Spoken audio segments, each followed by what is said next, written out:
This is the Ivy League Hoops Hour, where we cover all things men's basketball in the Ancient Eight. We are your hub, your go-to, your day one, but not really though. I'm your co-host, Coach Sidney Johnson, former head coach of the Princeton Tigers from 2007 to 2011, and former three-time captain of the Tigers in 95, 96, and 97. My co-host is Princeton alum and former Princeton graduate assistant coach, Lawrence L. Boogie Schuler. Lawrence, how you making out? Fantastic, Coach. How about you? I'm doing well, Lawrence, and we have a jam-packed show. John Solomon joins us once again, our chief in-game correspondent for My Eyes Don't Lie to Me. We have a special guest in David Korzeniowski, who covers the Brown Bears. He joins us from WPRV in Providence. And our student-athlete guest is none other than superstar combo guard, Mr. Doing Everything for the Harvard Crimson, Noah Kirkwood. Can't wait to get this show started. As always, we are thrilled to have you join us week in and week out as we cover all things men's basketball.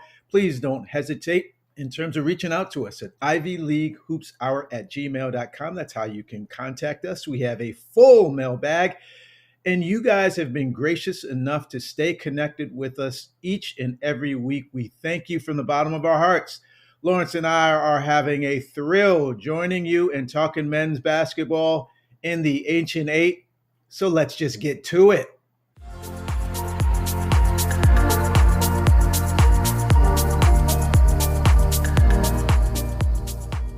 Folks, thank you for joining us on the Ivy League Hoops Hour as we roll into our segment, My Eyes Don't Lie to Me, our weekly review of all things men's basketball in the Ancient Eight, the week that was. We have John Solomon, who's joining us each and every week, been a wonderful contributor. I'm going to swing it over to my partner, co-host, Lawrence L. Boogie Schuler, to walk us through the schedule. Let's head over to Providence, Rhode Island, Princeton at Brown.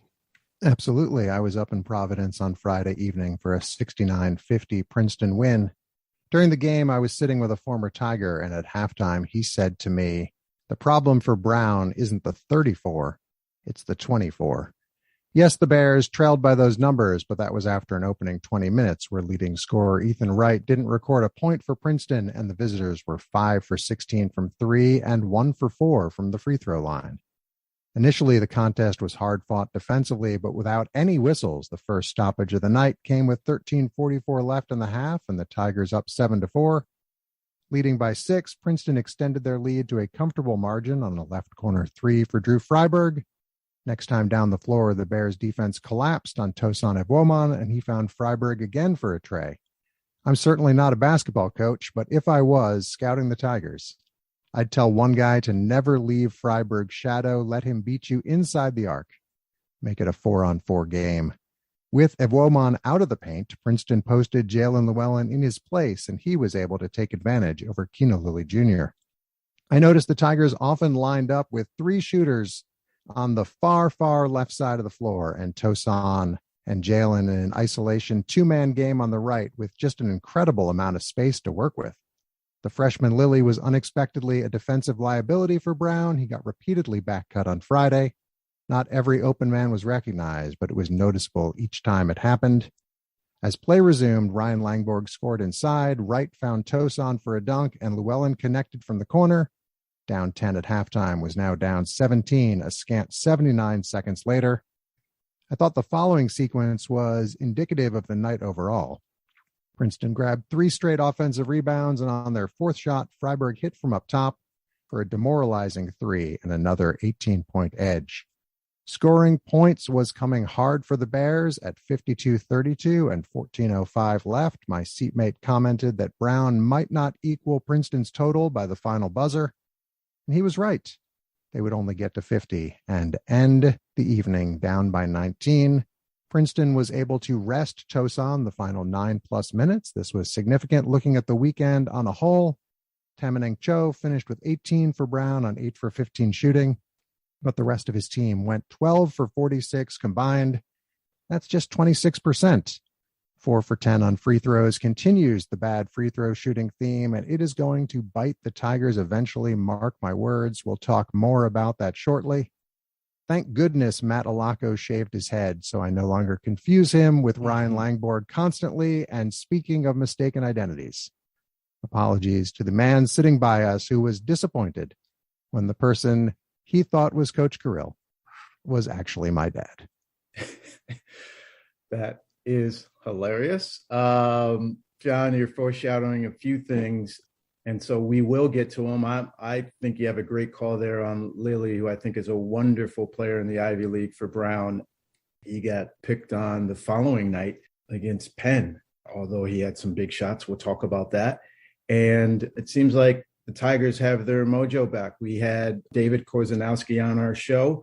Works for WPRV, does the play-by-play for the Bears. He's been with them all season long, and he came away very impressed with the Tigers. Seems to me, John, as you've tracked them all year long, they have their mojo back. What say you? Well, the offense has never been an issue for Princeton, and the offense has actually improved the last couple of weeks. They're up in the top 40 nationally, and the defense is not at the same level, but it's rising. And we saw what they did to Dartmouth the previous weekend, and the defense was of a similar quality throughout the weekend as a whole. Scoring points doesn't come especially easily for Brown, right? But anytime the Bears might get a couple makes in a row, there was a 3 or a pair of layups for Princeton, and they just pulled away. And at no point, once it got to be 17, did it really feel like the home team was going to have a chance. There's some irony in how Mitch Henderson is utilizing his pieces maybe for another day in terms of essentially isolation basketball with Tosan and Jalen putting 3 shooters on, one side of the floor and essentially scrapping fundamentals of the Princeton offense for another day. But it's been very noticeable by this coach, and I'm sure by Lawrence Schuler as well. Lawrence, what do we have next? Shipping up to Boston, we've got Columbia at Harvard.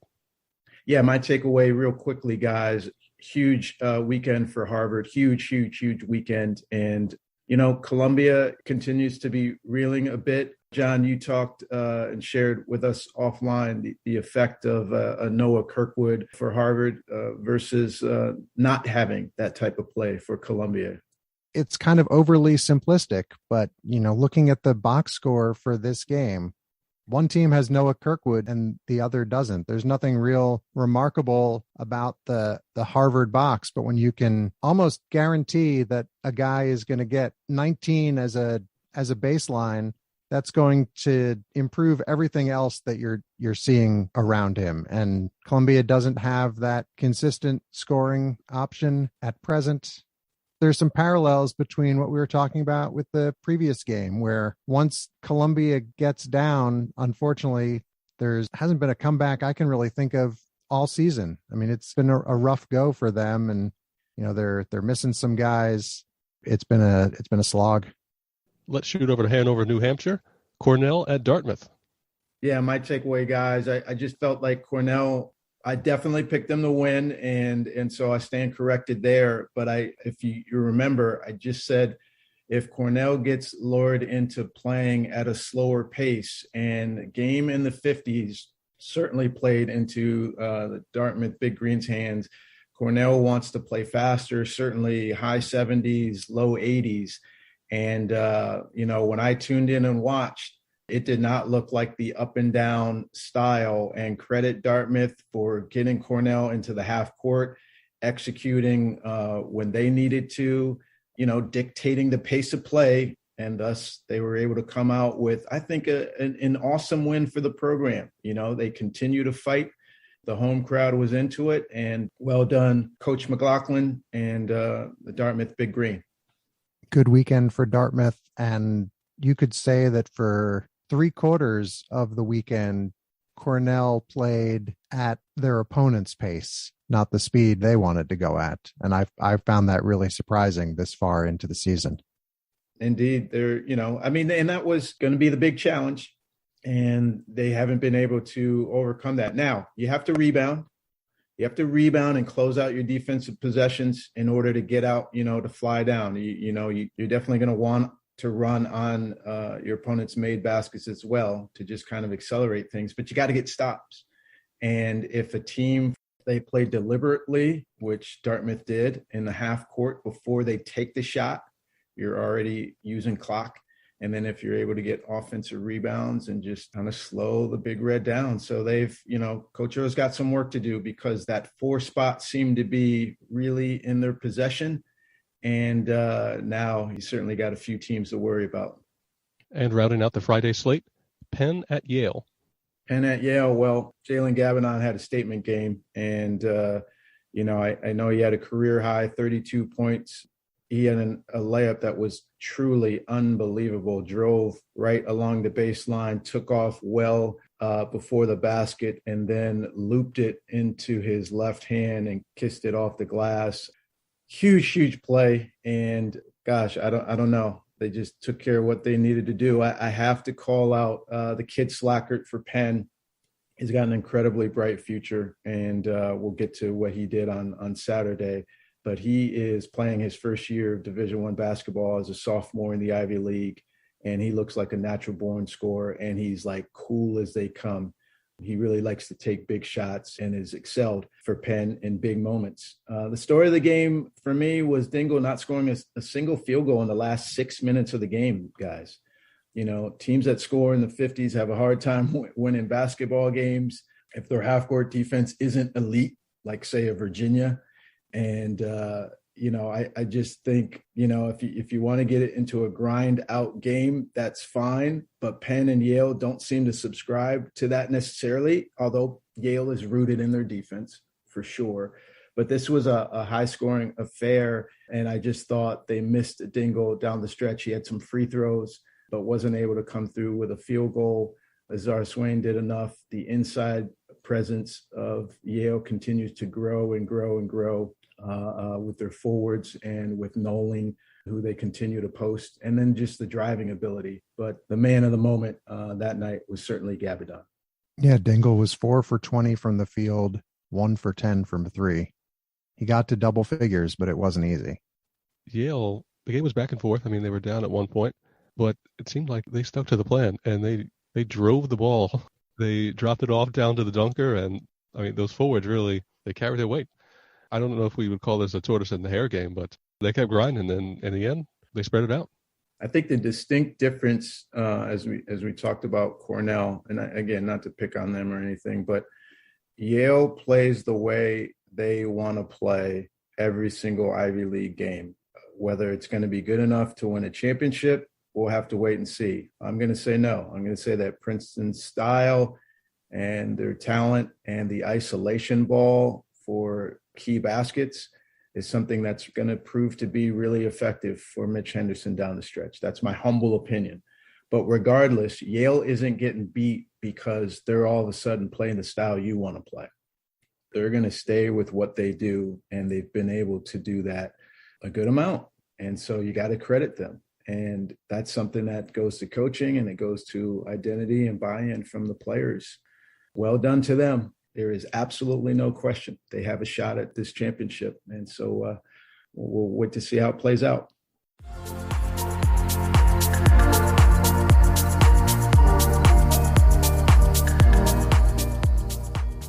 We'll go to Saturday in New Haven. Princeton held off Yale for a 81-75 win and a season split. The Bulldogs had swept the last 3 Penn-Princeton weekends at home and 9 of the prior 10, including 7 straight victories versus the Tigers overall. Both teams for most of the night were unfazed by what the other was doing, poised during each's runs. However, the Tigers took slightly better shots overall and made a couple more of their attempts. We saw fast starts on both sides, both squads making at least half of their tries in the opening 20. But Princeton methodically inched away from Yale as a late-arriving student section began to build. Every time Yale looked poised to close, the Tigers routinely found answers, especially from Ethan Wright, who was terrific in the first half. A Drew Freiberg left side 3 made it 39-30 Princeton. This was where Yale responded with a champion-level push. Jalen Gabidon from the left wing drew within 6. Matt Noling beat Freiburg to a loose ball and was in the clear for a dunk. Before I'd finished capturing that sentence, though, Wright sailed quick the other way to the rim for two. 2 buckets for Mbang, a little push in the paint, and a jumper from distance had the Bulldogs back ahead 42-41 as the Tigers called time. After a Llewellyn miss, Mbang switched hands for a 3-point edge. In one of the biggest shots of the night, Wright cut, and Ryan Langborg filled his spot on the wing for a 3 that rattled in to even the scoreboard a final time at the break, 44-44, ending a 14-2 Bulldogs run. Yale did not have a turnover in the starting frame. It was uncanny how each time the crowd got into it with their chants of defense, students standing, these answers came. Like when Wright hit a 3, as he did to make it 57-54, starting a 12-2 run that ended when Tosan extended his long arm over E.J. Jarvis for a layup plus foul. A play that might not get much notice I wanted to highlight because I thought it was one of those winning moments that separates who comes out on top. Elijah Barnes was in for Princeton. He could not connect from the corner in front of his team's bench. Somehow he was able to come, this was wild. He was able to come all the way to the opposite side of the floor to secure an offensive rebound near what I'll call the Doug Davis spot on the floor.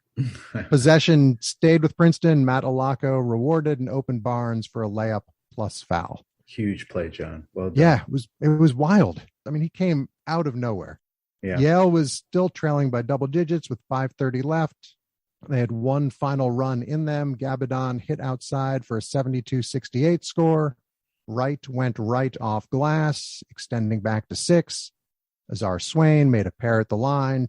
Tosan was blocked by Isaiah Kelly, one of 7 Yale swats, but as the ball popped in the air and both teams tried to control it, it went through the hoop. Gabadon used a Kelly screen to make it 77-75 in the final 71 seconds. With the shot clock about to expire, Mbang fouled Tosan on his elbow as he rose up for a further out jumper than he usually attempts. Tosan split a pair at the line, but with the ball and a chance to tie, neither Gabadon nor Jarvis came especially close inside the paint. Freiburg was fouled and was the rare Tiger to make both his attempts. Swain tried to get to the rim, but Wright met him there and stopped his opportunity. The night was Princeton's. Princeton and Yale pull even in the standings with, at the time, 3 games to go, both assured spots in the Ivy playoff. And I think if they met a third time, it would be the best possible Ivy playoff outcome. There were 8 second-half Bulldog turnovers. Swain ended his evening with 18, but was 1 for 8 from deep and 6 for 21 overall. Many of his looks were at a high degree of difficulty. Compare that to Evwoman's 26 and 11 and Wright's 23 and 8 on 9 for 13 shooting. And I think the player of the year conversation needs to shift again slightly. And guys, lastly, I'm beating a dead Tiger here, but 14 for 23 from the free throw line, 18 for 33 on the weekend. That's an ugly 54.5%. Let's shoot up to Hanover, Columbia at Dartmouth. That was a big win to breathe life into the Dartmouth season. They had a close game against Yale at home on Tuesday night, but right now they're sitting at 4 and 8, and they're in the same position as Brown, praying for a miracle. Yeah, looking at Luke Benz's Ivy League updated playoff odds through last night. Never tell me the odds. Dartmouth has a chance to make the playoff, but it's a 1.5% chance. So Brown's at 2%. They both need a lot of things to go right these next 2 weekends. Let's go to Cornell at Harvard. An overtime thriller. Harvard wins 77-72. Yeah, I watched that game pretty closely, and Cornell did everything it could to try to get back into the game. Amazing second half comeback after Harvard was awesome to start the game. Just truly awesome. Just nip and tuck here and there, some things that didn't quite go their way in terms of Cornell took the lead, actually. But Kirkwood steadied the ship. I think some shot making from the complementary guys, and there was really good energy in the building for Harvard and emotional moment for them because it's been a tough season and still injured with guys left and right. So I'm sure that Cornell is kicking themselves for not closing out that game. And lastly, Penn at Brown. Yeah, I'm amazed that teams aren't fully committed to forcing Jordan Dingle to drive, and drive some more. You know, when he shoots a three, I know he's missed shots from three, guys. I don't know if I've personally witnessed those missed threes. He seems to just lull people to sleep and get them off. And yet, if you force him to attack the basket, you might have some chance. You know, he missed a few contested shots at the rim. He doesn't seem to miss three-pointers. I'd also want to commit to double teaming him because he's just that good. Well, Penn went on a 20-3 run to start the second half. Brown played good, emotionally competitive basketball, good executing. The kid Friday, who got the start, you know, he played inspired basketball, extremely aggressive. He's a big body, strong guard, cut and drove his way to 19 points. Cho almost had a triple-double, 15, 9, and 9. And an outstanding side out-of-bounds play drawn up by Mike Martin as it was a single possession game down the stretch. Brown actually is down 2 guys, calls a timeout. Mike Martin draws up a 3-point look for Keno Lilly Jr., and he knocks it down.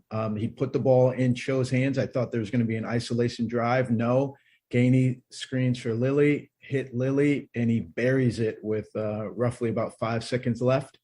Donahue calls his own timeout, draws up a wonderful full court out of bounds play, throws it to their center. Their center finds Slackert, and picking on Lilly a bit, Slackert drives right to the basket, pivots, and knocks down the shot. A quote from Slackert that I saw was, he said, "I feel like when I can find some space, I can make shots," and that's what I did. Well, that's what he's been doing. The kid is really, really good. If there was an all-rookie team, he would certainly be on it.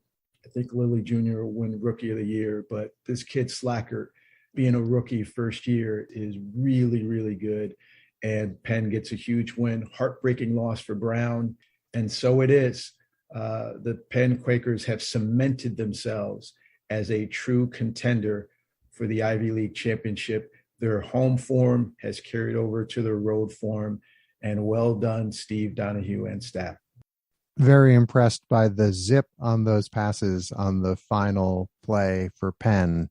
They went the length of the court quickly and got the ball moving towards the rim with plenty of time. Sometimes you see guys catch going the wrong direction during a time like that, and by the time they've been able to move towards the basket, they've wasted a couple of seconds, but there was no hesitation, and it was just zip, zip, go, and they got the win.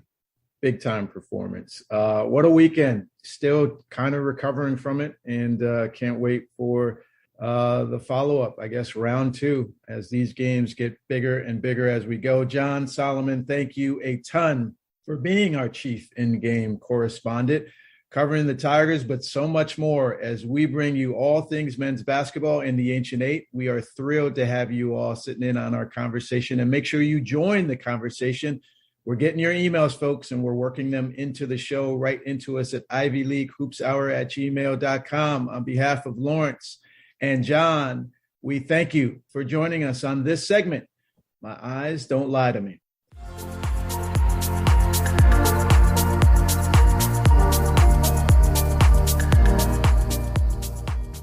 Our special guest on the Ivy League Hoops Hour is based in Beantown, Massachusetts, as a play-by-play broadcaster currently working for Brown University, Holy Cross College, Northeastern University, and NBC Sports. He has broadcast 16 sports and over 300 events, including the NCAA Women's Lacrosse Elite 8 and the MAC Gymnastics Championship. Our guest is an accomplished earner of a Master's of Science Journalism degree from Northwestern University, but not before graduating with magna cum laude honors from the University of Notre Dame and broadcasting on Notre Dame athletics for Fighting Irish Media on platforms including NBC Sports and ACC Network Extra. In addition to broadcast, he has experience in print journalism, sales, video editing, and live event productions. As current play-by-play announcer for the Brown Bears on 790 WPRV in Providence, we are pleased to welcome him to discuss Brown men's basketball and the impending 2022 Ivy Madness Tournament. we have none other than David Korzeniowski. David, welcome to the show. Sydney, thank you so much. That was quite the introduction. You got me blushing. I really appreciate it, and thanks for the time. Excited to chop it up with you guys. Yeah, we are super excited to have you on the show. Always, each and every week, I'm joined by Lawrence L. Boogie Schuler, my co-host, and we're going to dive right into it. David, you were gracious enough to reach out to us during the year, and we've kind of established a back and forth as you were asking questions about Ivy League basketball. We were able to have this exchange. Now you have a front row seat to the Brown Bears, and I have to ask, I've been touting them all season long. Talented, hard-playing, deep roster, one of the best that Mike has put together. If Brown were a stock, I was buying early and doubling down. I wonder, David, were you as encouraged by the potential of Brown earlier in the season? And where have you felt that they've fallen? Have they fallen short of that? Were they never quite as much as I predicted? Weigh in on that a little bit. First of all, I agree. I think that this was an extremely talented Brown team, still is. And early on in the season, when I was kind of getting my feet under me at Brown, I went to a few practices. I introduced myself to Mike Martin and the coaching staff. I got to know Scott Cordischi, who does the radio play-by-play for the road games and does the ESPN Plus broadcast at home. Okay. And the common sentiment was, this is a really good Brown team, probably the best roster that Mike Martin has ever had in his 10 years of coaching there. And I look at guys like Keno Lilly, who really burst onto the scene this year as a freshman. I think he'll be freshman of the year. Tamanang Cho, two-time second team All-Ivy. And I think this year he's taken a step up to first team. He has 5 double-doubles and almost had a triple-double in that Penn game. We can dive into that a little bit later, but he had 18 points, 9 rebounds, and a career-high 9 assists. I mean, his game, he can score, he rebounds, he works super hard. And then his assist numbers over the last 6 games have been the best that it's been in his career. And then you have Jalen Gainey, he'll get Defensive Player of the Year, I think, for a second time. Yeah. So those 3 guys alone, and you already have a roster that I think is more talented than some other teams in the Ivy League. Now, if you look at where they've fallen a little bit, first of all, they've lost 5 games in Ivy play by 4 or fewer points. They lost to Penn by 4. They lost to Princeton by 2. They lost to Cornell at the buzzer by 2. They lost to Yale by 3. And then in that Penn game, they lost by 1 with under a second left. Right. So, some close games that obviously didn't go their way. And if I'm looking across the board at what was like a struggle of this team, it was just offensive consistency. There were some nights they shot the lights out and they would win those games. At Harvard, they hit 15 threes. The next night, they don't shoot well at all at Dartmouth and they lose. So really, it came down to just putting points on the board. They had 8 points in that first half against Harvard. So if I'm looking at where they've fallen, it's just scoring with consistency because the defense has been there all year. I think they were number 2 scoring defense this weekend. And before that, they were first in the league. And the rebounding has been there all year. So it's just the offensive end that I think sort of came and went for Brown. So that's a long answer, but I really do think that this is a very talented Brown team and a little bit of a disappointing year, no doubt. You brought up Cho, and I'm right there with you. He's outstanding. Great young man. Had him on the show. He has been individually brilliant. I'm struggling a bit. I have him first team like you, David, but I always believe that you got to reward really good players on winning teams. So I'm looking at, Gabadon from Yale. If they finish first, Ethan Wright has had an outstanding season for Princeton. And these are terrific players whose teams have performed better than Brown. Where do you fall? Let's talk about Cho, though, ultimately in terms of his legacy. And he's a young man, so I'm not trying to put the weight of the world on him, more about where he fits. And I know you're relatively new, but you have some perspective there at Brown in terms of great players at Brown and great players within the Ivy League. Where would you say Cho will fit? Yeah, so he broke 1,000 career points earlier this year against UMass Lowell. So that was way back in December. I'm not sure what his point total at for his career, but I think with the way that he was scoring in Ivy League play, he's probably going to finish around 1,300 career points. I think the fact that he came back for a graduate year too, right? He had the option to go elsewhere. right, going into this year. But he decided to come back, and he looked at guys like Gainey and the coaching staff there at Brown, and he wanted to, get Brown into the Ivy League tournament and have a chance to make the NCAA tournament. So I think that speaks to his commitment to Brown, and just, how great of a leader he was, or is. The season's not over yet, but, on and off the floor. And I think that, Mike Martin will look back at him as, a guy like McGonigal, who was at Brown and obviously, one of the best Brown players in recent history. And I think Tominacho will be right up in that conversation as well. Keno Lilly Jr., one of my personal favorites, reminds me, I've shared this on the show. I had a player, David, by the name of Doug Davis at Princeton. And I think Doug scored, I don't know, like 25 points his first game. I mean, it was ridiculous. Like, you know, and then just for 4 years straight, just got buckets. I mean, just an outstanding player. But the games were similar, a shifty, nasty crossover, create space, pull up. And Lilly reminds me so much of him. And Doug and Keno, unflappable, like just as cool as they come. Keno Lilly is cooled off a little bit, slightly, although a huge shot and really, really big performance against Penn. What are your hopes for his growth in the league moving forward? I agree with you. He's Rookie of the Year. Your question to us earlier in the season was about holding on to the young talent in the league. What do you see for Lilly Jr. moving forward? Well, I think that, the hope and I think the expectation is that he'll be back at Brown.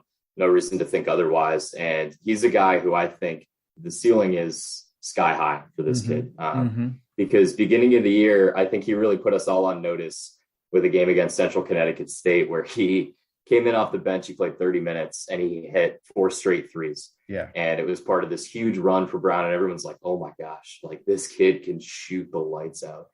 And I agree. I think he hit a little bit of a freshman wall about midway through the year, because I also think, he was really coming off the bench and performing at a high level in non-conference play. I think the turning point for Keno Lilly and an area I think he can grow going forward was against Yale. And I think that was Bezem Banks coming out party personally, because he really hadn't played a ton earlier in the year. It was more as a DK for Yale. Yeah, you're right. And he played against Keno Lilly, and I thought he did an unbelievable job defensively, right? He was on him like glue. He made sure that he was like coming over screens, defending him, not letting him get any space. Keno Lilly had to get more physical. He had to create his shot against Yale. And then I think, the book was out a little bit for how to defend him. And I think Mike Martin and his staff did a really good job creating more space for him and sort of counteracting the defensive changes that they were throwing at Lilly. And allowing for performances like he had against Penn, because Jalen Gainey set an unbelievable screen to get him that open shot, right? Sure and I think that they have done a really good job of getting him space. Where I'd like to see him grow is just get a little bit more physical. I think he can finish at the rim a little bit better and also create his own shot off the dribble. I think that catch and shoot, he's up there with anyone else in the league right now. So I'm really optimistic for what he's going to do in the future. David, we want to learn a little bit more about you and your connection with the program in Ivy League basketball. Before we do, I do want to touch on that heartbreaker of a game, Brown versus Penn. Penn is playing outstanding basketball. Everyone on the show knows, I believe that Steve Donahue is Coach of the Year. The Quakers, they have carried not only their early conference momentum, 4 of the first 5 games in the Ivy League were at home, so they really could gain their confidence, but now their road form has held as well, and an incredible victory for them and a heartbreaking loss for Brown that pretty much might put the final touches on any kind of top 4. But, talk to us a bit. You were there. Obviously, you're close to the program. Share with us the emotions, the storytelling of these games, because we can look at the box score, but give us the emotion of that game and that night from a Brown Bears perspective. It was one of the most fun, electric games I've ever broadcasted. There were 13 lead changes. And before we even get to the game, this was a huge weekend for Brown because they played Penn and Princeton, who coming into the weekend were 2nd and 3rd in the conference. Brown had put themselves a little bit behind the 8 ball in terms of conference record and really needed we thought going into the weekend, we thought they needed 2 wins. And they didn't play that great against Princeton. Again, the offense struggled a little bit. Princeton also is just, an exceptional team and now tied for first in the Ivy League. And Brown got a break because Dartmouth beat Cornell. So they were just a game back going into Saturday night. So it was like, okay, we would have liked to beat Princeton. We're still only a game back. Got to beat Penn tonight. And I think there was a lot of confidence at Brown. I think that, again, it comes back to the talent that I think everyone knows that they have. They've lost all these close games. They can beat a team like Penn. And going into it, Brown got off to a good offensive start, which was a good sign because it was a little bit different than the night before. Dan Friday got the start, which I thought was a great move by Mike Martin because he is a guy who really drives to the basket and can be a little bit of a spark plug. Tough for the offense. Big guard, right? He played. Yeah. He actually did play well. You're right.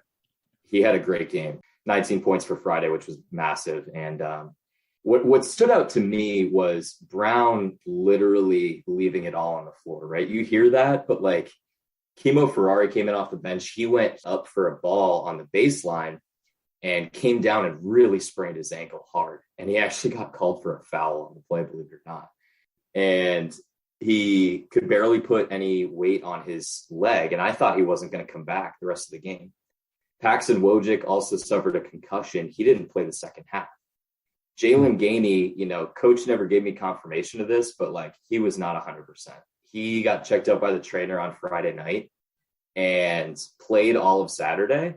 But like when he was coming back on defense or, just made a big defensive stop, he was grimacing a little bit. So I think he was nursing some type of injury. And David Mitchell fouled out. T. Cho, he went down and grabbed his left leg. I don't know what that was. It might have just been a cramp. But what came back to me was like this team is like expending all of the physical energy that they have and literally like leaving it all on the floor. And Mike drew an amazing play to get him up by 1. And, the place was going nuts. There were 13 lead changes. Dingle had a monster game for Penn. It was just an amazing college basketball game in the 80s. So there was a ton of scoring. Right. And then, just a great play called by Steve Donahue at the end to get Clark Slacker one-on-one on Keno Lilly down low, with a full head of steam.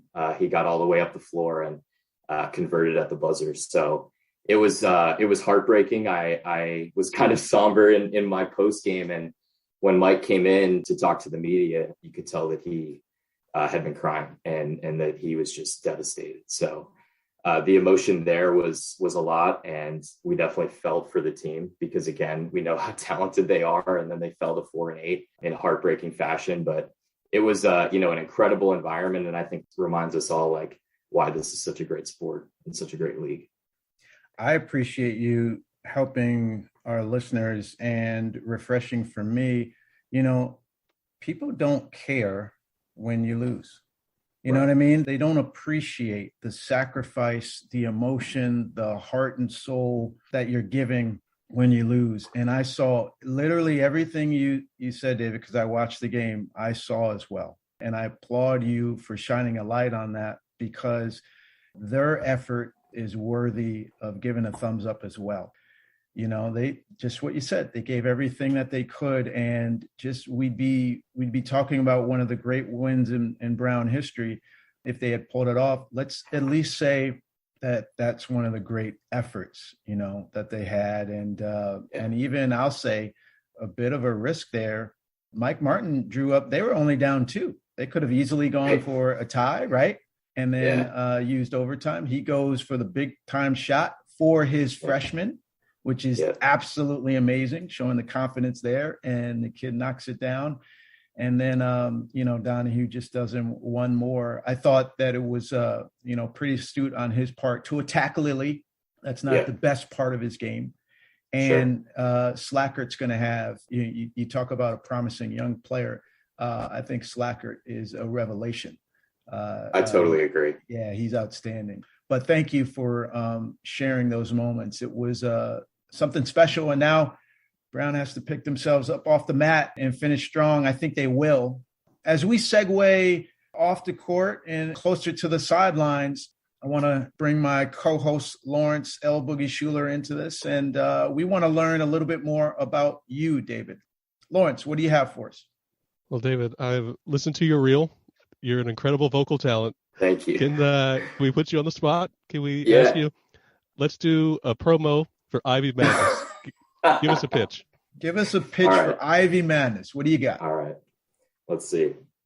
Starting this weekend in Cambridge, Massachusetts, it's the Ivy Madness Tournament. Top 4 showing out this weekend. First game of the day will be the Princeton Tigers against the 4-seed Cornell Big Red. And coming up later this evening, the 2 versus the 3-seed Yale Bulldogs taking on the Penn Quakers. Ivy Madness coming up from Cambridge. Holy That's incredible. Smokes, man. You are a pro. David, you have no idea how many takes Lawrence and I use just to get our intro together. And you just pull that off. Where does this come from? Where, come on, early age, talk to us. Well, I'm glad I could get that one in one take. I would have wanted to do over maybe, but I'm glad that it lived up to it. I've loved sports and sports broadcasting since the age of 13 is really when I circle it back to. So I grew up just outside of Boston. So I was, a spoiled sports fan growing up. I saw, some great Red Sox teams, the Patriots, the Celtics in 2008, and even the Bruins in 2011. So I was just locked in from an early age, watching sports, loving sports. And I asked my dad for a subscription to Sports Illustrated Kids, the magazine, because I was into sports writing and reading. And I saw an ad for a play-by-play camp in Boston. And I ran in and I told my dad, I was like, this looks amazing. Like, can I go? And it was 1 week in the summer and it was at Boston University. And this camp was called Play-by-Play Sports Broadcasting Camp. Wow. And it was based out of Philly, but these guys traveled to about 6 to 8 cities for a week and they would put on a camp and they would bring in local sports anchors, play-by-play announcers. They would usually get, a player from like an NFL practice squad to come in and you could practice interviews on them. And they also had a lot of camera equipment. So you could practice a stand-up, you could practice play-by-play, you could practice studio hosting. The coolest thing ever. That is really neat. Yeah. So I went to that at age 13 and I went for like 6 straight summers. And I started to do morning announcements at my high school at St. Sebastian's. And it really became a passion and an interest for, a profession. I wanted to do play-by-play and it guided my college search. I ended up at Notre Dame and then got involved for my freshman year and quite literally have been following this since I was about 13 years old. So I love it. And I was so lucky to get to broadcast for Brown this year. That's really neat.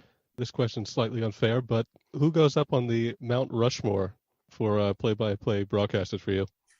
Oof, so tough. There's so many good ones. I mean, one of the best in Boston history was Johnny Most, right? He called the Celtics forever, all of those great teams. Now then the steal by Berth underneath the DJ. So with my Boston bias, I'll put him up there. I think Al Michaels has to be in there, right? He called the Miracle on Ice. He just called his 11th Super Bowl. He was one of the greatest. I'd also put Vin Scully, the longtime Los Angeles Dodgers announcer. He also did a lot of work with CBS. I would put, he's not play-by-play, but I would put Dick Vitale in there as well. He's a guy who's been inspiring for me just because whenever you watch a game with Dick Vitale, you know how much he loves it and it just comes across in his voice.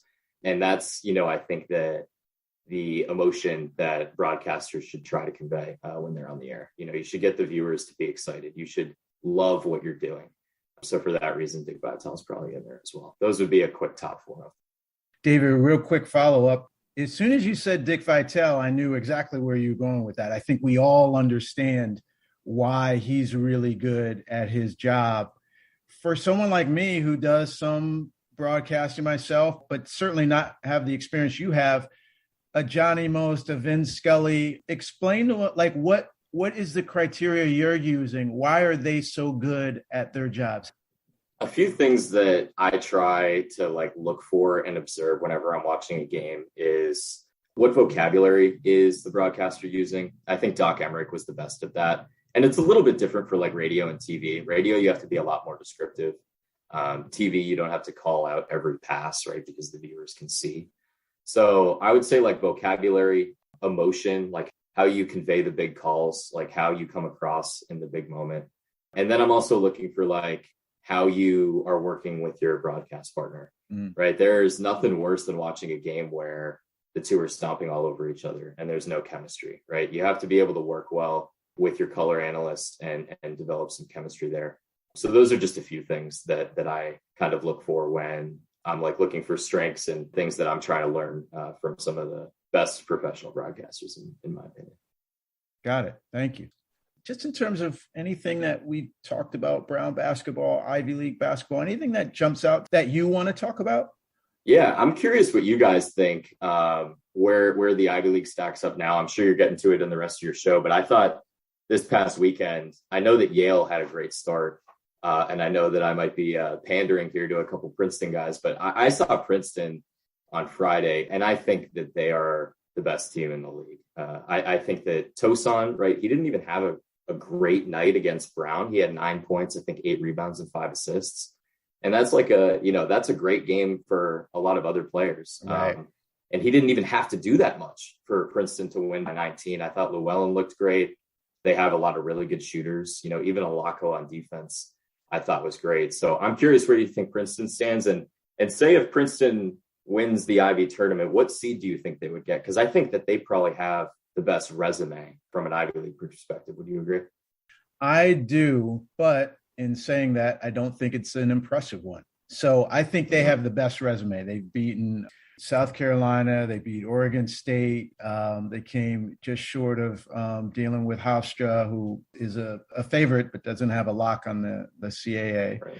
They have always looked to me like an NCAA tournament from the beginning of the season. With my eyes, they got knocked off their perch a little bit, losing to Yale at home. Like Yale really controlled that game. And so I was like, okay, James Jones has his guys going. And then Princeton, like they decisively handle Yale in New Haven. I don't think there's any team in the league besides Princeton that goes to the NCAA tournament and makes that game interesting. That's my humble opinion. That being said, this year has been really interesting. Penn has played so much better than I predicted in the league, and they're continuing to do so. So it's not just a flash in the pan, or it's not just the home record. So I believe that Princeton is the best team. I believe that Yale and Penn are making it interesting. I don't think the 4th seed, whoever that will be, I think that there's a gap between 1 and 2 and 3, and then another gap between 2 and 3 and 4. So we were talking about this after the game on Friday. Me and my broadcast partner, Kevin McNamara, who's a longtime columnist for the Kevin, Providence Journal. Yeah, of course. Yeah. Who doesn't know Kevin's him? awesome. Yeah, that's great. So we did games together this year, and he is, he obviously knows college basketball extremely well. So Indeed. We were talking with Bill Koch as well, who is still with the Providence Journal, and he was at most of Brown's home games, if not all of the ones that I covered this year. So the three of us were kind of going off the top of our heads saying, all right, if Princeton wins the Ivy League, like, I don't think that Princeton would be a 15th seed. I think if like Yale or Penn or somehow the 4 seed wins the Ivy tournament, then you're looking at a 15 or a 16 seed. Maybe Yale would be a 14, but we were saying Princeton would probably be a 14. And Kevin was even thinking that based on regional matchups and how they slot the tournament, maybe you get a 14 seed Princeton playing a 3 seed Villanova or Providence. How fun would that be? Yeah, that would be awesome. Because that's about the seed line that those two would be at. And there are obviously schools that are close by. I think Villanova would probably win against Princeton, but Providence hasn't looked as good in the last month, as they did earlier in the year. I think a Providence Princeton game could be fun. I know Ed Cooley well. I'll just go out on a limb and say that's probably not a game that he would be fired up to play, and Sure. He has done an outstanding job, probably Big East Coach of the Year. But not because he doubts his team, he's got a tremendous amount of coaching swagger in what he does and his players. But that would be a challenging game because, as you say, Tosan demands a double team. He's so good. You start double teaming, you open up those 3-point shots. So you have us thinking we'll have to see how it plays out. And that's assuming Princeton plays true to form. Yale and Penn are on the other line saying, hey, don't forget about us. We'll see how it turns out. David, this has been great, man. I'm super excited that we made this connection, that you've given us your time. And before we let you go, we always pose this question in terms of what would you like to see occur in the Ivy League that could enhance the experience for the student athletes, the coaches, the fans, media, that could be specific to Brown or across the ancient eight campuses. What comes to mind, David, to make Ivy League men's basketball that much better? You might not agree. I think that the Ivy League, sooner rather than later, should expand the tournament to all 8 teams. Now, listen, I really have enjoyed the sort of battle for the 4th seed and following that storyline this year. But if you look across the rest of college basketball, the only conferences that are having teams not make the conference tournament, it's usually like the bottom 1 or maybe 2 teams, right? There's no other conference that only the top half get into the conference tournament. You're right.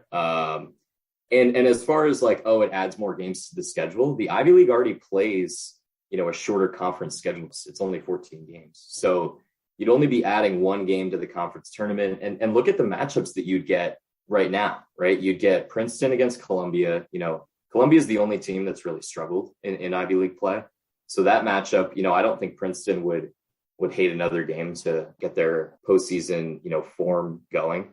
And then I think all other 3 matchups would be awesome to watch. You'd get Yale against Dartmouth, and Dartmouth just beat Cornell. You'd get Penn against, would it be Brown right now? I might have mixed up a couple of these, but point being, like a 4-5 matchup would be a really fun game to start off the conference tournament. And I think it would level the playing field a little bit. And also the Ivy League was the last conference to go to a postseason tournament to begin with. So I'd like to see them maybe be a little more forward thinking on this and open it up to the rest of the teams sooner rather than later, as I mentioned. For our listeners, the context, they should know that men's basketball took that format from men's lacrosse, I believe, men's and women's lacrosse, who put together a 4-team tournament as a little bit of an RPI boost to help them with their seeding for the NCAA tournament. I believe that's the reason why. And you raise a really good point that's the reason why it's limited to 4. I think just what comes into play is logistically, because that Saturday, Sunday is a pretty good setup as far as conference tournaments go. So you'd obviously have to add another day. And, that does bring a challenge in terms of classes. What would you say with that in that regard? Just kind of deal with it for a day? I would think so, right? Because a lot of the other conference tournaments are, I think, 4 or 5 days straight. Yeah, right? They certainly are. And I know that there's obviously a difference between the Ivy League and the ACC. I'm not saying that they should be playing a ton of days straight, but I think 3 would be doable and would kind of add an extra element to a conference tournament, just being 1 day longer than a back-to-back weekend series. So. That would just be a small suggestion. But as I said, even as it is now, it's been super entertaining and fun to watch the battle for that 4th seed. This has been so fun from start to finish, and only better when we have guests like yourself. So thanks for indulging us, and enjoy the rest of the season with Brown and the Ivy League as well. We appreciate you being on our show on the Ivy League Hoops Hour. We wish you the best, David. Thank you. Thanks so much, guys.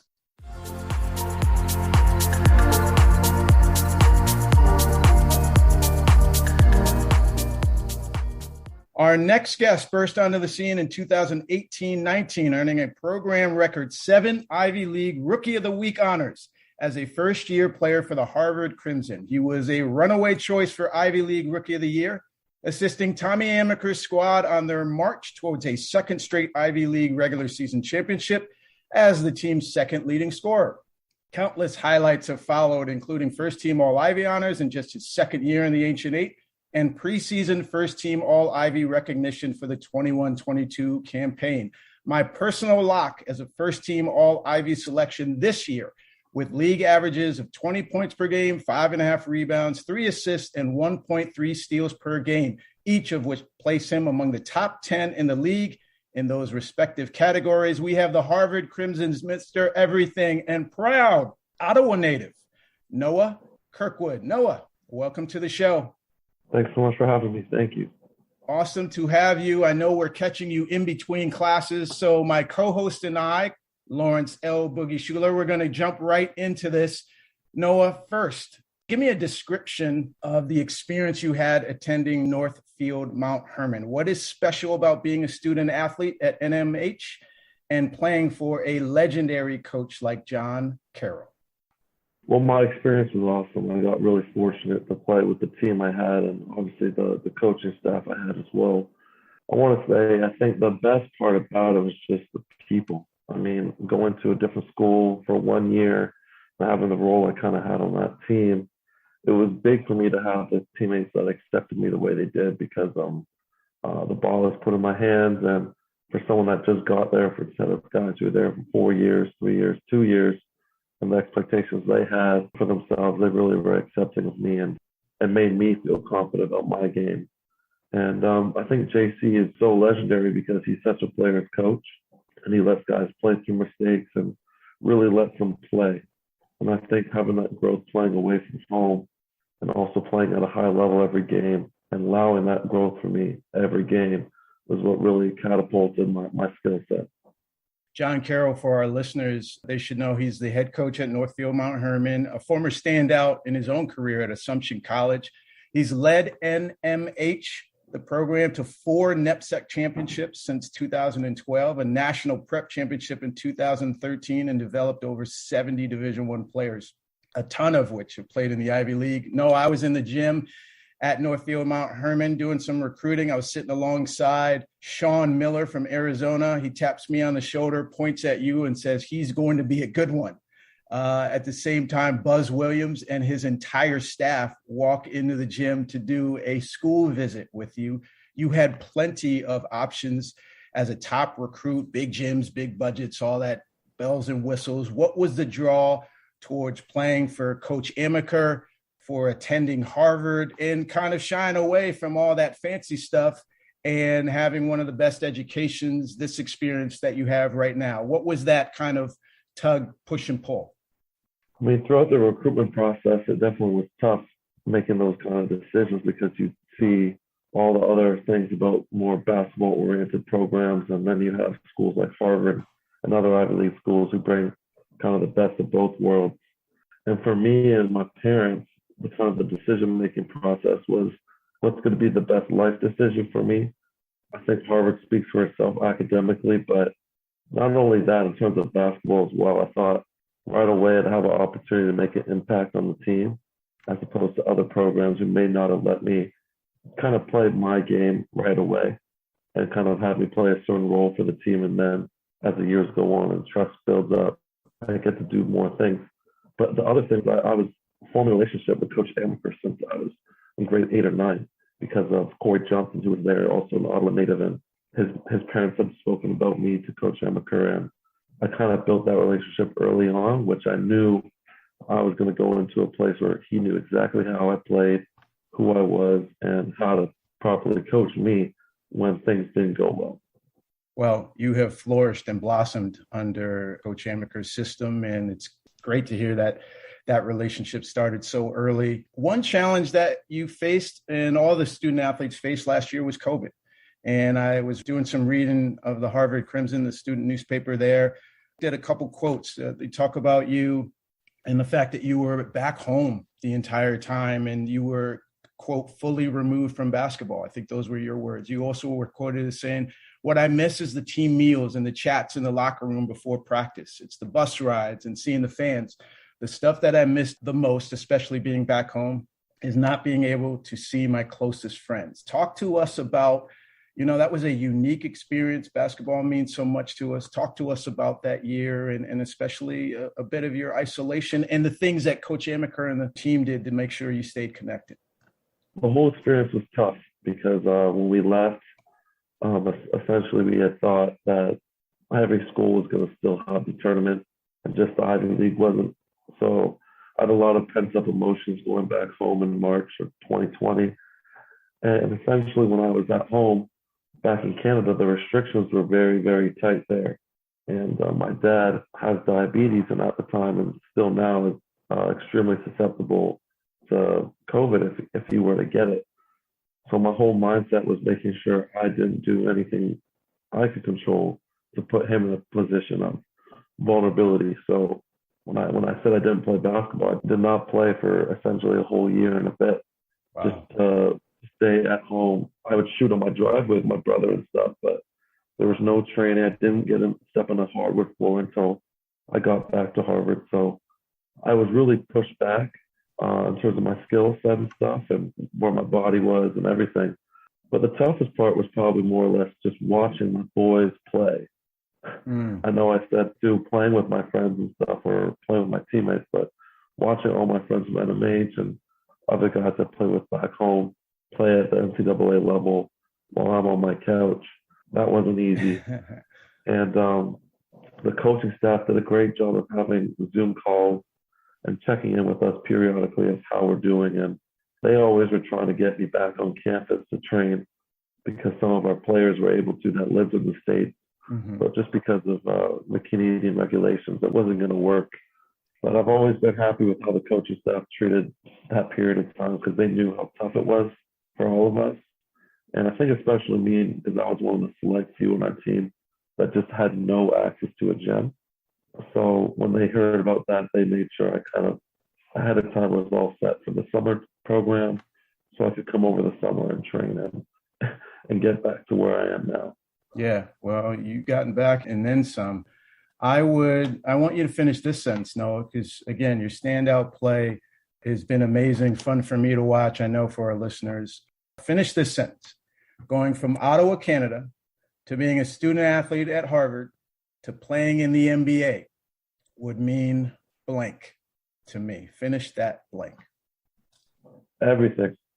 I think with my journey, it's been a bumpy road. I've never really had a basketball trainer in my life. I've had a weight trainer, but in terms of my skill set, it's always been through coaches, from practice, and just myself working extremely hard on my game. So everything I've done up to this point has just been through a lot of hard work and sacrifice. So to see that sacrifice pay off and show everyone that helped me along the way, my friends, family, and coaches, it would just mean everything to me. Noah, we typically close out our interviews asking our guests about something that they would love to see in the Ivy League, whether it's at Harvard in the Ivy League in terms of athletics, across the campuses, academically, socially, something that you would like to see come to fruition. So we're going to hand you the magic wand. And if there is anything that comes to mind that would improve the student athlete life, the student experience, we would love to hear from you. Right off the bat, I think there's a lot of programs here, at least at Harvard, that are extremely different in terms of funding and access to resources. And sometimes when I say my perspective, the Harvard basketball team gets a lot of the benefits. And when other teams witness that, it's tough for us to justify ourselves and why we deserve it more than them. And it's because we don't. And I hope sometimes that there could be more funding to the other programs to receive kind of the experience we get, like in terms of simple things like having a nutrition bar in a locker room and having just access to those kind of things, or numerous pairs of shoes. All that kind of stuff is always nice, but even the little things I think we get that other teams don't. I think that's something I'd love to see. In terms of the Ivy League as well, I think I like the back-to-backs, but sometimes I think you get better games when people are a little more fresh. So maybe having back-to-back spaced out, or not back-to-back, but games spaced out, so you get every team on their best day, rather than this guy was banged up just last night and he can't play today. And sometimes those things happen. You don't get their best fight. That makes sense. And so this year's version of the scheduling, is that a little bit closer to what you'd like to see in terms of allowing some freshness when you have just maybe one game on a Saturday versus Friday, Saturday over and over? Yeah, it's definitely better. I think one thing too I'd add, and hopefully with how we're playing, we can make the tournament. But in my opinion, I think if you're the number one seed in the tournament, you should be able to host the tournament. Because a lot of the time, with my experience past 2 years, my freshman year, we were one of the 1 seeds, and we played at Yale. Yeah. Yale was a 2 seed. It was an away game. Right. The year prior to my freshman year, they played at 10. Right. They were the 1 seed, lost to 10. And so sometimes I think you work so hard in the regular season to get some reward of being the 1 seed, and it doesn't always work out in your favor. Well, we're hoping, and I mean this sincerely, you have given your heart and soul to the program. I hope things work out in your favor. Tommy Amaker is a class act. You know, I have had our battles, but I know that there's a lot of respect between the two of us. Lawrence and I, thank you so much, Noah, for joining us on the show and allowing our listeners to learn a little bit more about you. You have some huge games coming up. Stay healthy, play well, do your thing. And thank you for joining us on the Ivy League Hoops Hour. Thanks so much.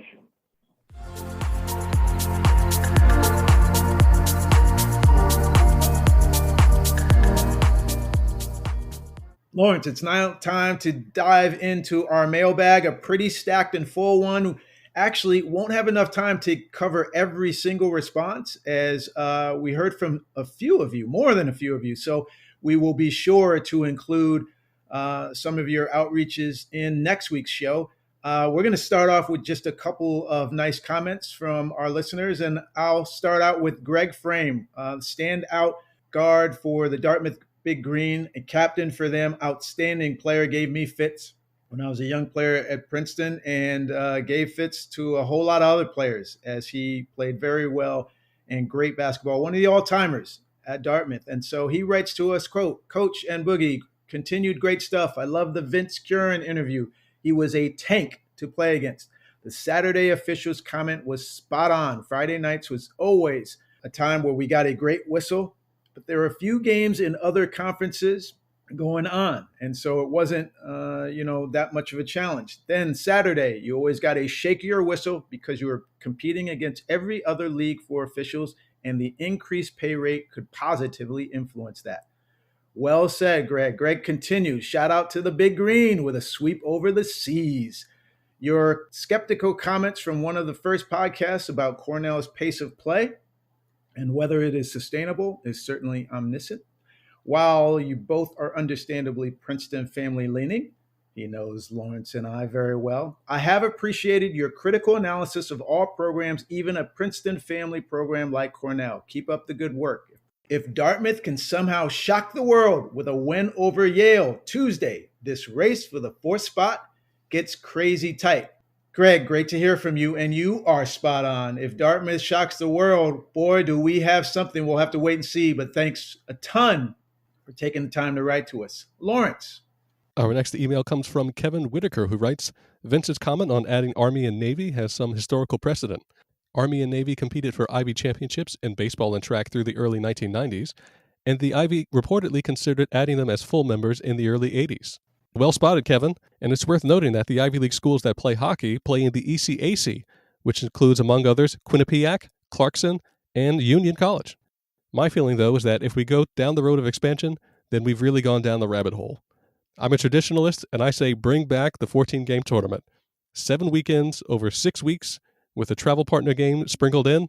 Let's send the teams through the gauntlet and choose a champion the good old-fashioned hard way." Our last email from this week comes from Mark Spring, a Brown supporter, who writes, "Coach, I don't think having the regular season champ play the tournament champ, assuming they're different, is the answer. However, I would like to see the regular season champ get an advantage. Thus, I would like to see Ivy Madness expand to 5 teams, with the regular season champ getting a bye to the final game. It would look like this. Thursday, the quarterfinals. Game 1 would be the 2 versus the 5. Game 2 would be the 3 versus the 4. On Friday, the winners of the first 2 games would play in the semifinal. And on Saturday, you'd play the final. The winner of Friday's game would play the regular season champ for the NCAA berth and tournament championship.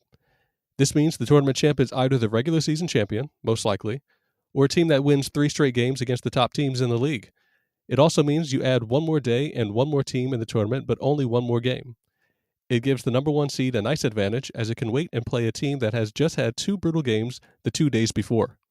If you add a 5th team to the scenario that Mark Spring sent into us, which is I'm glad that he did. And I love that we're talking this through and getting feedback from our listeners.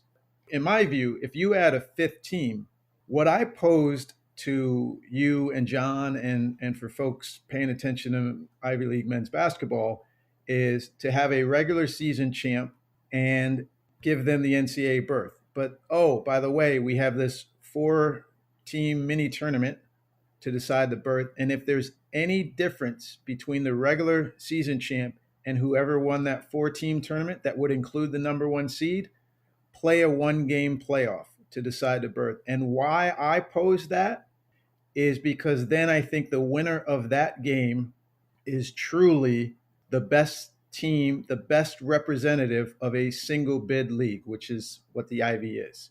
You either win it regular season and you're through. You play this little 4-team mini, you win that, you're through. Oh, you didn't, you slipped up. Well, whoever won that mini, they have to play you because you showed your dominance over the course of the season. And oh, by the way, if you can't win that one, then I'm betting that that team that beat you was somewhere very close at the top of the league. And maybe they were the best team in the league. In Mark Spring's scenario, if you add a fifth team, for me, you're opening the door to a lesser team to get involved in potentially representing the league. And I don't see any value in that. I can't see where, frankly, I love Ivy League basketball. Folks, I think you can trust me on that. Former player, former coach. I can't see how the fifth, including the fifth best team in deciding who we send from a single bid league, strengthens the pool at all. And so as I look at it from where I conceived my notion of sending the best representative, I don't see how including the fifth best team in any of these scenarios makes sense, which is probably why, and I'll just put it out there for the 1000th time, which is probably why I don't necessarily endorse all 8 teams being in the conference tournament. That's just me, because I don't think it's going to add anything to a single bid league in terms of putting their best representative into the NCAA tournament. It's good basketball, but it doesn't help the league in terms of putting forward its best.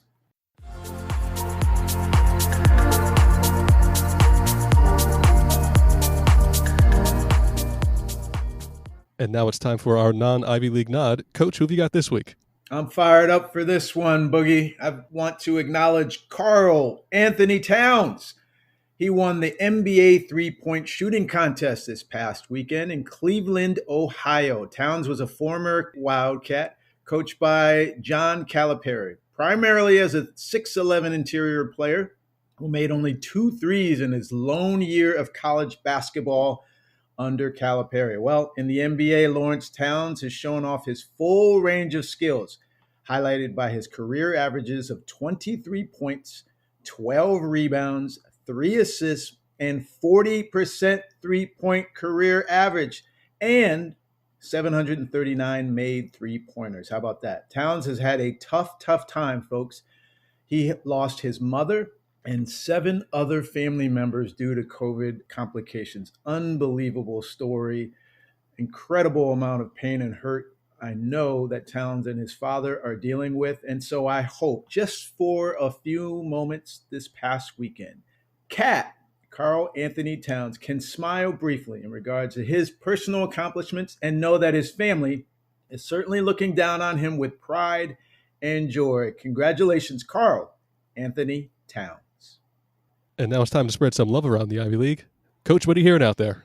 Spreading the love. How about to Harvard men's squash as they won the Collegiate Squash Association men's team championship, Lawrence, for the 3rd straight season. And in doing so, they captured, how about this, the 34th title in program history. Harvard outscored the Penn Quakers 19-16 in the championship match after dispatching the Columbia Lions in the semifinal round, and before that knocked off the Virginia Cavaliers in the quarterfinals.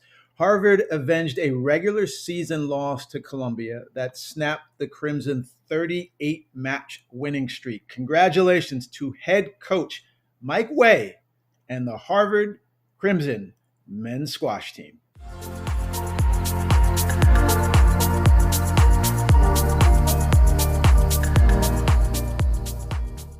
It's time for predictions. Predictions, Pat. Coach, you're sitting at 25-20. Not bad. I have the lead at 33-12. Wow, that's a resounding lead. I don't know if I'm going to be able to catch you, Lawrence, but I'm going to play the games, give this a shot. Fire away. I'm going to take Princeton in both games this weekend. Princeton over Harvard. I'm going to have to pick Yale over Cornell, Penn over Dartmouth, and Brown over Columbia. Coach, who've you got? Predictions, Pat. Princeton has their mojo back, folks, and it will hold and then some versus Harvard. Tommy Amaker has done an outstanding job with a competitive team despite tons of injuries and COVID and bumps and bruises. No one's crying for him. I get it, but those are the facts. He hasn't had a full roster, and yet they are in striking distance of a top 4 finish. All that being said, Mitch Henderson has done no less a wonderful job in terms of preparing himself and his Tigers for the Ancient 8 play. There's a ton of weapons there, as we've talked about all along, with Tosan and Ethan Wright, and Jalen Llewellyn. They're just playing really well, folks. A win for the Tigers, and I actually think it'll be decisive. Yale versus Cornell. Is there a magic pill to get Cornell closer to their earlier season form? Cornell has lost 4 of their last 5 games in league play, compared to needing 13 games to start the season before the Big Reds suffered their 4th loss. I'm going with one last great game for Cornell to lock up the top 4. How about this one, Lawrence? And it will help me close the gap. Cornell beating Yale. Penn finds ways to win, and they'll do so against Dartmouth. The Big Green have shown mettle, moxie, fight, but I think Penn's poise will be too much. The emotion that Mike Martin showed after their home loss versus Penn will be felt by his players all week. What an emotional roller coaster ride, knocking down a 3 with 5 seconds less and thinking, hey, just one stop. As Coach Lawrence shared with us last week, that's all they needed. Just couldn't get it done as Slacker drives from half court and finishes at the rim.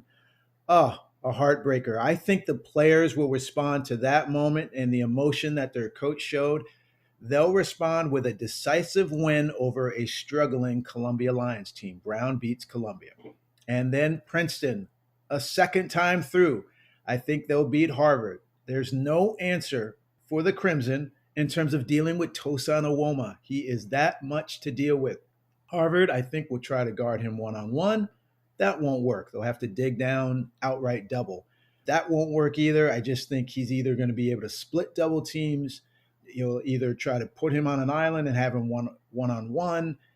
He'll find guys. He'll score. He'll get to the free throw line. His Achilles heel is making those free throws.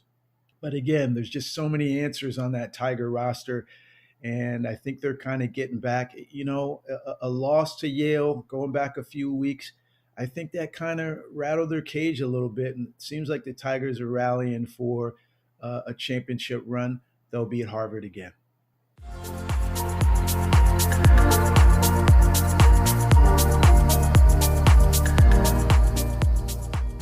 Once again, folks, that does it. What a outstanding show, if I do say so myself.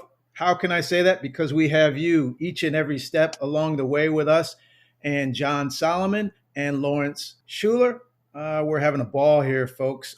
Great guest this week, David Korzeniowski from WPRV in Providence, covering the Brown Bears, and Noah Kirkwood, catching him right between class, generous enough to make time for us and share his experiences not only under the watchful eye of John Carroll at Northfield Mount Hermon, one of the outstanding prep school coaches in America, but also under Tommy Amaker, who's done an outstanding job at Harvard and has really coached them up to be in contention for a 4th spot in the Ivy League Madness tournament. Wow.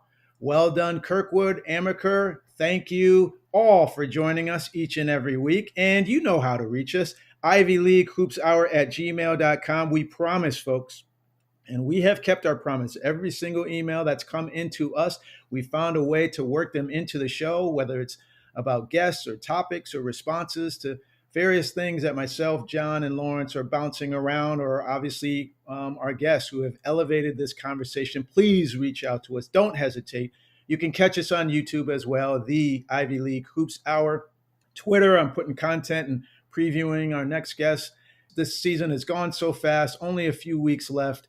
Man, I'm lamenting that already. And so I'm cherishing these games that are coming up. I know you are as well. Come back to us next week, and we'll have so much to talk about on the Ivy League Hoops Hour.